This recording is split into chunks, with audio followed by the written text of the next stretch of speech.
Friends, मी आरोही. तर आज आपण भाज्यांचे भांडण, आजीचे जेवण हे काय आहे पाठ आहे याचा आपण अर्थ समजून घेणार आहोत. चित्रांच्या जागी योग्य शब्द वापरून पाठ वाच. हे जे आपल्याला चित्र दिलेले आहेत त्यांच्या जागी आपल्याला योग्य शब्द वापरायचे आहे आणि हा पाठ पुन्हा वाचायचा आहे. आपण वाचूया. एक होती आजी. ही कोण आहे बरं? आजी. एके दिवशी पिशवी घेऊन ती गेली बाजारात. ही काय आहे? पिशवी. ही पिशवी घेऊन ती एके दिवशी गेली बाजारात. बाजारातून तिने पालेभाज्या आणल्या. बाजारातून तिने काय आणल्या? पालेभाज्या. आणि स्वयंपाकघरात एका टोपलीत भरून ठेवल्या. आजी बाहेर जाताच टोपलीतून बाहेर पडले एक वांगे. आजी बाहेर जाताच टोपलीतून काय बाहेर पडले? एक वांगे. ते म्हणाले, मी आहे तुमचा राजा, तुम्ही माझे ऐकायचे. म्हणजे मीच आहे तुमचा राजा, तुम्ही माझे ऐकायचे. असं कोण बोलला? हे वांगे. काय ते?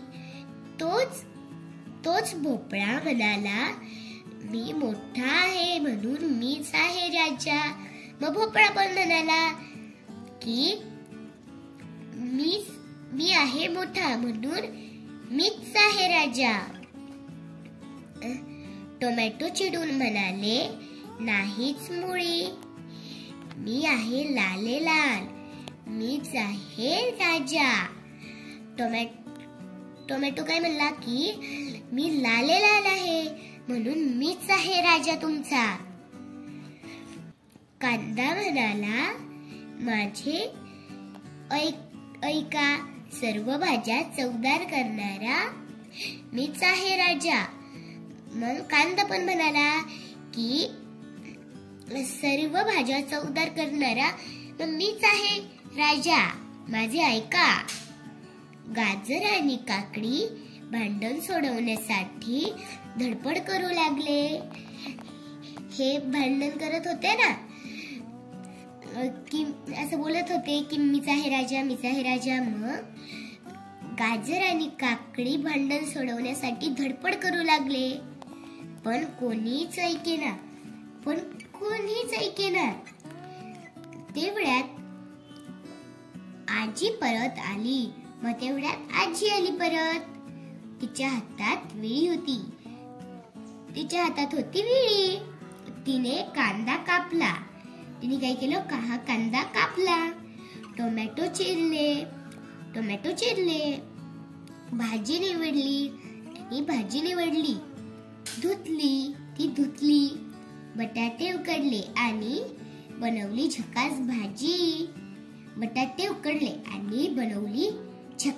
भाजी. भोपळा कापला आणि भाजी केली. वांगे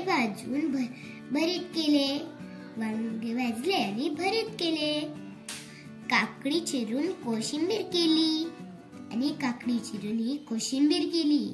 भाज्यांना ही गंमत वाटली. आजी एवढ्या साऱ्या भाज्या बनवत होती, मग भाज्यांना पण गंमत वाटली. सगळ्यांची एकमेकांशी गट्टी झाली. म्हणजे ते फ्रेंड्स झाले. परत मिरची वाटून काय केली? चटणी. गाजर किसून हलवा केला. गाजर किसलं आणि छान हलवा केला. नातवासाठी काय वाढले? ताट. जेवण मग थाटात झाले. जेवण कशात झाले? मग थाटात. हा पाठ कोणी लिहिलेला आहे बरं? रेश्मा बर्वे यांनी हा सुंदरसा पाठ लिहिलेला आहे. तर चला भेटूया छान छान व्हिडिओ सोबत. तोपर्यंत बाय बाय.